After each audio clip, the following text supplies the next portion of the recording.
மாண்புமிகு பேரவைத் தலைவர் அவர்களே, அண்டை மாநிலங்களுடனான நட்புறவு ஒரு மாநிலத்தின் வளர்ச்சிக்கும் நாட்டின் ஒற்றுமைக்கும் மிகவும் அவசியமானது. தமிழ்நாடு தனது அண்டை மாநிலங்களுடன் நதி நீர் பங்கீடு, பொருளாதாரம், கல்வி, கலாச்சாரம் மற்றும் போக்குவரத்து துறைகளில் நல்லுறவை பேணி வருகிறது. பரஸ்பர மரியாதை, ஒத்துழைப்பு மற்றும் கூட்டாட்சி தத்துவத்தின் அடிப்படையில் அண்டை மாநிலங்களுடனான நட்புறவை வலுப்படுத்தவும் நமது ஆட்சியில் காக்கப்படுகிறது. மாண்புமிகு பேரவைத் தலைவர் அவர்களே, சட்டம் ஒழுங்கை பத்தி பேச்சு வந்தது. சட்டம் ஒழுங்கு சரியா இருக்கணும் அப்படின்றதுல எங்களுக்கு மாற்று கருத்தே கிடையாது. கண்டிப்பா லா அண்ட் ஆர்டர் கரெக்டா இருக்கணும், கரெக்டா இருக்கும், இருக்க வைப்போம். அதே மாதிரி பெண்கள் பாதிக்கப்படுறதையும் இங்க யாராலையும் சகிச்சுக்கவே முடியாது. அதுக்கான கடுமையான நடவடிக்கைகள் நம்ம அரசு எடுத்துக்கிட்டு இருக்கிறோம். இந்த சிங்கப்பெண் சிறப்பு அதிரடிப்படை கூட அதுக்கான ஒரு ஃபர்ஸ்ட் ஸ்டெப் தான். அதே மாதிரி இந்த போதைப் பொருள் நடமாட்டம் அதை கண்ட்ரோல் பண்றதுக்கும் நம்ம அரசு கடுமையான நடவடிக்கைகள் எடுத்துக்கிட்டு இருக்கிறோம். அதையும் கண்டினியூ பண்ணி எடுப்போம். மாண்புமிகு பேரவைத் தலைவர் அவர்களே, இப்ப நான் சொன்ன இந்த பிரச்சனைகள்லாம் இந்த 2026 போன மாசம் மே மாசம் 10ஆம் தேதி புதுசா வந்துடல. இதெல்லாம் பல வருஷமா இருக்கிற பிரச்சனைகள் தான், பல வருஷமா கண்டுக்காம விட்ட பிரச்சனைகள் தான். இன்னைக்கு எதிர்கட்சிக்காரங்க அதை பத்தி கேட்கும் போது எனக்கு அது அக்கறையா தெரியல, அவதூறு அரசியலா தான் தெரியுது, பழி போடுற அரசியலா தான் தெரியுது. இப்படி அவதூறு பழி போடுறவங்களை பார்த்து ஒன்னே ஒண்ணுதான் கேட்கணும்னு தோணுது. கடந்த 9-10 மாசமா நம்ம ஸ்டேட்ல சட்டம் ஒழுங்கு டிஜிபியே இல்ல. சட்டம் ஒழுங்கு டிஜிபியை போடுங்கன்னு சொல்லி எல்லாம் ஓஞ்சி போயிட்டோம். போன ஆட்சியில நடந்ததுக்கெல்லாம் இப்பதான் விடையே கண்டுபிடிக்கிறோம் நம்ம ஆட்சியில்.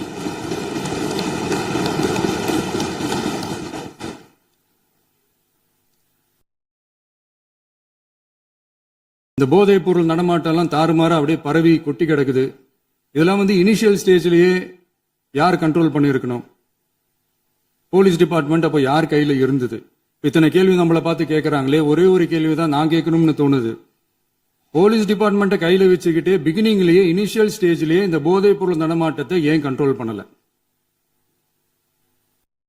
மனசாட்சி உள்ளவங்க இந்த பிரச்சனையெல்லாம் ஏன் நடக்குதுன்றது அவங்களுக்கே நல்லா தெரியும். இன்னைக்கு சட்டம் ஒழுங்கை பத்தி கேள்வி கேட்க கூடாதா அப்படின்னா தாராளமா கேட்கலாம். இது ஜனநாயக அரசு, மன்னராட்சி எல்லாம் கிடையாது, மனசாட்சி உள்ள மக்களாட்சி. அதனால கேள்வி கேட்கலாம், எல்லாருக்கும் எல்லா உரிமையும் உண்டு. விமர்சனம் செய்யலாம், எல்லாருக்கும் எல்லா உரிமையும் உண்டு. ஆனா நம்ம ஆட்சியில என்ன நடவடிக்கைகள் எடுத்திருக்கோன்றது தெரிஞ்சுக்கிட்டு அதுக்கேற்ற மாதிரி ஒரு நடுநிலையா பேசுனீங்கன்னா கொஞ்சம் நல்லா இருக்கும். சட்டம் ஒழுங்கை பத்தி யாருக்கு என்ன யோசனை இருந்தாலும், மக்கள் நலனுக்காக யாருக்கு என்ன யோசனை இருந்தாலும் அதை தாராளமாக சொல்லலாம். நம்ம அரசு அது காது கொடுத்து கேட்கும். ஆனா நம்ம அரசினுடைய நிர்வாக திறன் அதை பத்தி பேசுறவங்களுக்கு இந்த ஊரடிச்சு உலையில போட்டு ஊழல் மேல ஊழலா செஞ்சுக்கிட்டு அதுல இருந்து தப்பிக்கிறதுக்கு பேர் தான் நிர்வாகத்திறன் அப்படின்னு சொன்னா, அப்படிப்பட்ட ஒரு ஊழல் செய்யற நிர்வாகத்திறனை நம்ம அரசு ஒரு நாளும் செய்யாது. பொட்டி பெட்டியா பணத்தை வச்சுக்கிட்டு, பெட்டியை வச்சு எல்லாம் செஞ்சுக்கிட்டு, போதைப் பொருள் பாதுகாவல் கழக மாடல் அரசாங்கம் செஞ்ச ஒவ்வொரு ஊழலா வெளியில வந்துகிட்டு இருக்கு. டாஸ்மாக்ல அது என்னப்பா அது பேரு, பார்ட்டி ஃபண்ட், கட்சி நிதி அப்படின்ற பேர்ல அடிச்ச கொள்ளையெல்லாம் ஒண்ணா இப்போ கவர்மெண்டோட கஜானாவுக்குள்ள கொண்டு சேர்த்துக்கிட்டே இருக்கிறோம்.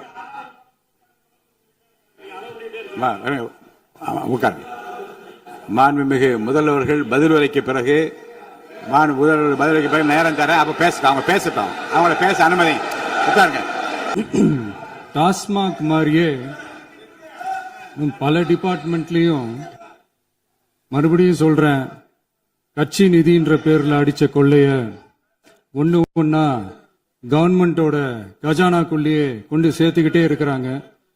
இப்பவும் சொல்றேன், மக்கள் பணத்துல இருந்து ஒரு பைசா கூட தொடமாட்டோம், தொடவும் விடமாட்டோம், தொட்டா விடமாட்டோம், இதுக்கு முன்னாடி தொட்டவங்களையும் விடமாட்டோம்.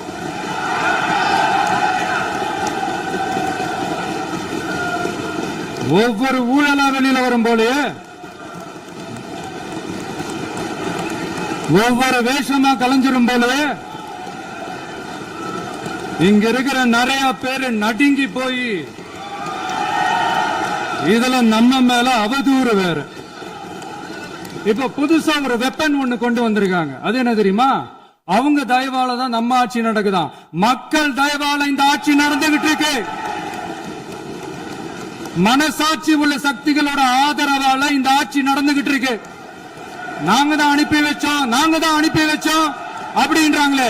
அனுப்பி வச்சவங்களுக்கு மினிஸ்ட்ரியில இடம் கொடுத்தா ஏன் கதறீங்க? ஏன் இவ்வளவு கோபம்? ஏன் இவ்வளவு கதறல்? இதுல இன்னொரு முக்கியமான விஷயம், மார்க்சிஸ்ட் கம்யூனிஸ்ட் கட்சி நமக்கு ஆதரவு கொடுத்தது சுயேட்சையா எடுத்த முடிவுன்னு சொல்றாங்க. அதே மாதிரி இந்திய கம்யூனிஸ்ட் கட்சி நமக்கு ஆதரவு கொடுத்தது சுயேட்சையா எடுத்த முடிவுன்னு சொல்றாங்க. இதுல எங்க இருந்து நாங்க தான் அனுப்பி வச்சோம்னா புரியலையே. மக்களுக்கு நல்லா புரியும், எல்லாத்தையும் தெளிவா பார்த்துக்கிட்டு இருக்கிறாங்க.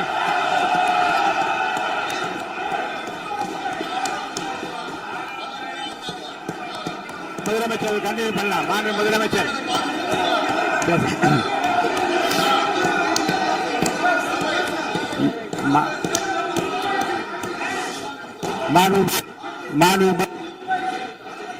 முதலமைச்சர் கண்டினியூ பண்ணலாம். நீ கண்டினியூ பண்ணலாம்.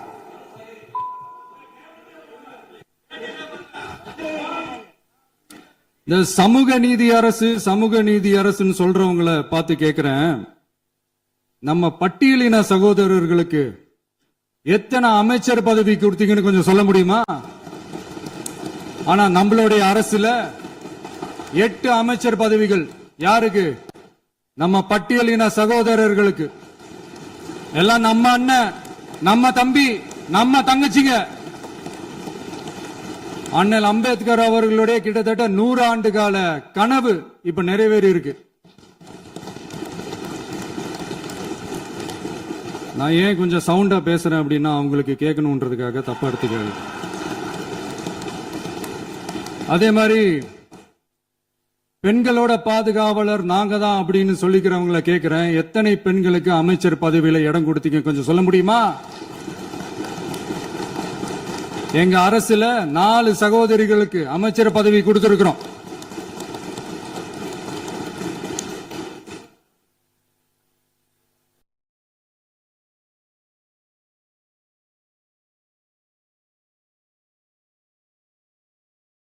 அதனால மக்களால் நிராகரிக்கப்பட்டு மக்களால் அகற்றப்பட்டவங்களுக்கு ஒண்ணு சொல்லிக்கிறோம், தப்பே செய்ய மாட்டோம், ஊழலே செய்ய மாட்டோம், நேர்மையா தான் இருப்போம், நியாயமா தான் இருப்போம் அப்படின்னு சொல்றவங்களால மட்டும்தான் கூட்டணி ஆட்சி அமைக்க முன்வரும். ஆட்சியிலையும் பங்கு, அதிகாரத்திலையும் பங்கு கொடுக்க முன்வரும். ஊழல்லையே ஊறி போனவங்களால இந்த கூட்டணி ஆட்சியோ ஆட்சியிலையும் பங்கோ அதிகாரத்திலையும் பங்கு கொடுக்க முன்வராது. மெஜாரிட்டி இருந்தாலும் தரமாட்டாங்க, மெஜாரிட்டி இல்லனாலும் தரமாட்டாங்க. கேட்டா ரெடிமேடா ஒரு பதில் ஒண்ணு வச்சிருப்பாங்க, கூட்டணி ஆட்சியை மக்கள் விரும்ப மாட்டாங்கன்னு. அதே மக்கள் தான் இப்ப அவங்கள பார்த்து சிரிக்கிறாங்க. நான் பதவி ஏத்த அன்னைக்கு கொஞ்சம் டைம் அவகாசம் கேட்டேன். எதுக்கு கேட்டேன்? நிதி நிலைமை கொஞ்சம் மோசமா இருக்குது, அதெல்லாம் கொஞ்சம் சரி செஞ்சுக்கிட்டு படிப்படியா கொஞ்சம் கொஞ்சமா நான் கொடுத்த வாக்குறுதிகள்லாம் செயல்படுத்துவேன், அதுக்காக கொஞ்சம் டைம் அவகாசம் கேட்டேன். நான் ஏதோ வேற எதுக்காகவோ வேற யாருக்காகவோ ஏதோ அவகாசம் கேட்ட மாதிரி. அடுத்து இங்க சபையில இல்லாதவங்களை பத்தி பேச வேண்டாம்னு நினைக்கிறேன். இங்க நம்மளை பத்தி அவதூறு பரப்புறதோட மட்டும் இல்லாம இப்ப நம்ம மக்கள் மேலேயும் அவதூறு பரப்ப ஆரம்பிச்சுட்டாங்க.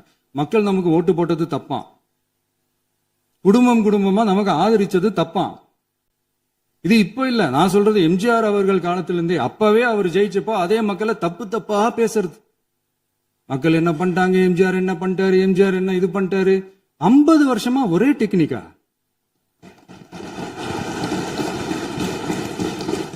டெக்னாலஜி எல்லாம் மாறி வேற எங்கேயோ போயிட்டு இருக்கு. பஸ் இதுல கொஞ்சம் டெக்னிக்காச்சும் கொஞ்சம் மாத்தினா கொஞ்சம் நல்லா இருக்கும். அதனால மக்களுக்கு யூஸ்ஃபுல்லா இருக்கிற மாதிரி இந்த ஆக்கப்பூர்வமான கருத்துக்களோ ஆக்கப்பூர்வமான யோசனைகளோ இருந்தா சொல்லுங்க, அதை நாங்க டெஃபரெண்டா எடுத்துக்கிறோம். ஆனா அதை விட்டுட்டு இந்த நக்கலு, நையாண்டி, சம்பந்தம் இல்லாத பேச்சு இதெல்லாம் பேசிட்டு அப்புறம் முதல்வர் பதில் சொல்லல, முதல்வருக்கு பதில் சொல்ல தெரியல அப்படின்னா அப்புறம் என்ன சோஃபா மாடல் ஆட்சியா? அது என்னன்னு புரியறதுக்கே எனக்கு ரொம்ப நாள் ஆச்சு. இந்த sofa set, table chair, teapoy, furniture பிசினஸ்லாம் வேற எங்க வெளியில போய் பண்ண சொல்லுங்க. அப்படி அந்த பிசினஸ் தான் பண்ணணும்னா நிறைய பிசினஸ் பண்ற மாதிரி வெளியில போய் பண்ண சொல்லுங்க, இங்க சட்டசபைக்குள்ள வேணாம். அதனால ஆக்கப்பூர்வமான கருத்துக்கள் இருந்தா சொல்லுங்க. டெஃபினட்டா அது சரியா இருந்தா நாங்க ஏத்துக்கிறோம். எனக்கு ஒரு குட்டி கதை ஒண்ணு ஞாபகம் வருது, சொல்லாமா? ஒரு ஊர்ல ஒரு பெரியவர் வெயில் ரொம்ப ஜாஸ்தியா இருக்குன்னு சொல்லிட்டு கண்ணுக்கு மேல கை வச்சுக்கிட்டு இப்படி சுத்தி முத்தி தேடிக்கிட்டு இருந்தாராம். அப்ப கூட இருந்த ஒரு சின்ன பையன் என்ன தேடுறீங்க அப்படின்னு கேட்டானா. அதுக்கு அந்த பெரியவர் சொன்னாரா, அது ஒண்ணு இல்ல தம்பி, உங்க அப்பா இங்கதான் இருப்பாருன்னு சொன்னாங்க, அதான் தேடிக்கிட்டு இருக்கேன். எங்க உங்க அப்பாவையா காணோம்?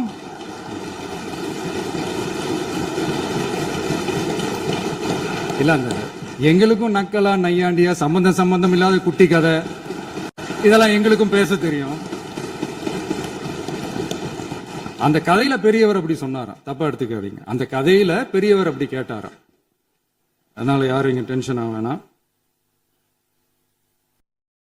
அதனால இன்னொரு இந்த என்னுடைய உரையை முடிக்கிறதுக்கு முன்னாடி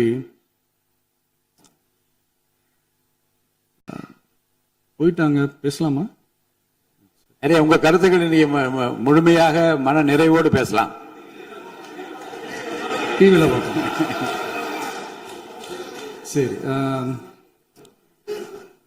அதான் 5 நிமிஷம் பேசுனதுக்கே கொளத்தூரி இந்த ஆட்டம் அடிச்சு பேசுனா அப்புறம் என்ன பண்றது?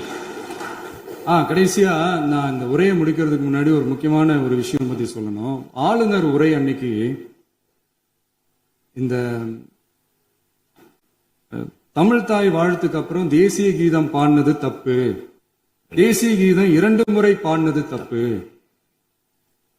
அப்படி ஒரு நிகழ்வு இதுக்கு முன்னாடி இந்த சட்டசபையில நடந்ததே கிடையாது, அந்த மரபே மாத்திட்டீங்க, இப்படி ஒரு பெரிய ஒரு போர் மாதிரி எதிர்கட்சியை சார்ந்தவங்க எல்லாம் சொன்னாங்க இல்லையா? அந்த மாநில உரிமை போராளிகளை, அந்த மரபு காக்கிற உரிமை போராளிகளை ஒரே ஒரு கேள்விதான் கேட்கணும். 2021 ஆகஸ்ட் 2 ஞாபகம் இருக்கா? Centenary celebration of Tamil Nadu legislature. அந்த ஃபங்க்ஷன்ல நம்ம முன்னாள் முதலமைச்சர் கருணாநிதி அவர்களோட சாரி கலைஞர் அவர்களுடைய கலைஞர் அவர்களுடைய புகைப்படத்தை மாண்புமிகு குடியரசுத் தலைவர் திறந்து வைக்கிற ஒரு ஃபங்க்ஷன். அந்த ஃபங்க்ஷன்ல national anthem followed by Tamil Thai Vazhthu அப்படின்னு அறிவிச்சது ஞாபகம் இருக்கா? அதாவது தேசிய கீதத்துக்கு அப்புறமா 2வது முறையா, நோட் திஸ் பாயிண்ட் மாண்புமிகு பேரவைத் தலைவர் அவர்களே, பிளீஸ் நோட் திஸ் பாயிண்ட். தேசிய கீதத்துக்கு அப்புறம் 2வது முறையாக தமிழ் தாய் வாழ்த்து பாடப்படும் அப்படின்னு சொன்னது ஞாபகம் இருக்கா?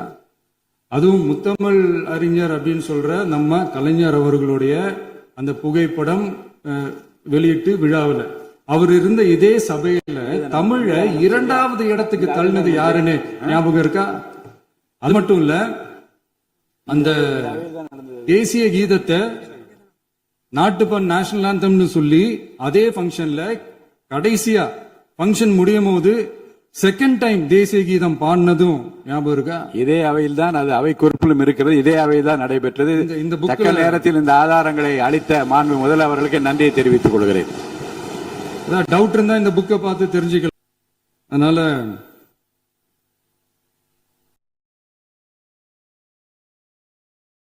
இதெல்லாம் கேட்டா என்ன சொல்லுவாங்கன்னா, அது ஜனாதிபதி கலந்துகிட்ட ஃபங்க்ஷன், அதெல்லாம் அப்படிதான், அதெல்லாம் கண்டுக்க கூடாது அப்படின்னு சொல்லுவாங்க.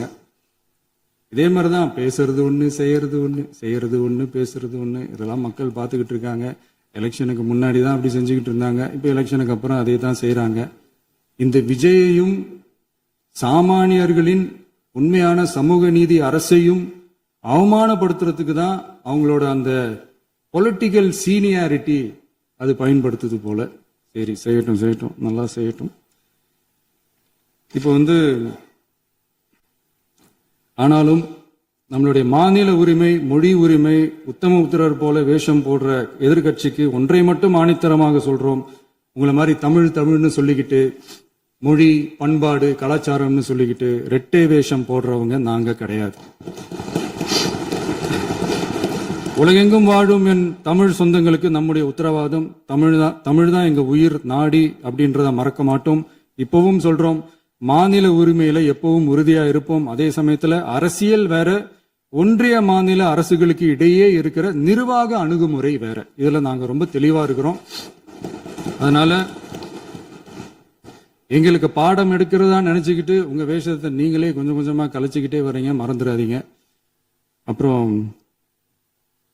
நேத்து எதிர்கட்சி தலைவர், மாண்புமிகு எதிர்கட்சி தலைவர் பேசும்போது நிறைய பேசினாங்க. அதுல ஒண்ணு மட்டும் அரசு சொல்றதா நினைச்சுக்கிட்டு நம்மளை இன்டைரக்டா ஈவில் அப்படின்ற அந்த வார்த்தையை யூஸ் பண்ணாங்க. எனக்கு ஒன்னே ஒண்ணுதான் சொல்லணும்னு தோணுது. ஈவில்ஸ்னு டெவில்ஸ் பேசக்கூடாது.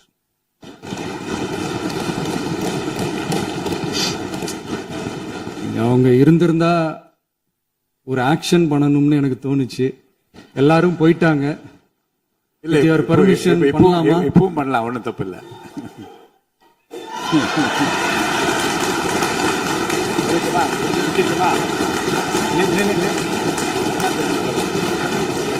யார் சொல்றாங்க? எழுந்து சொல்லுமா? உட்காந்து சொல்லட்டுமா?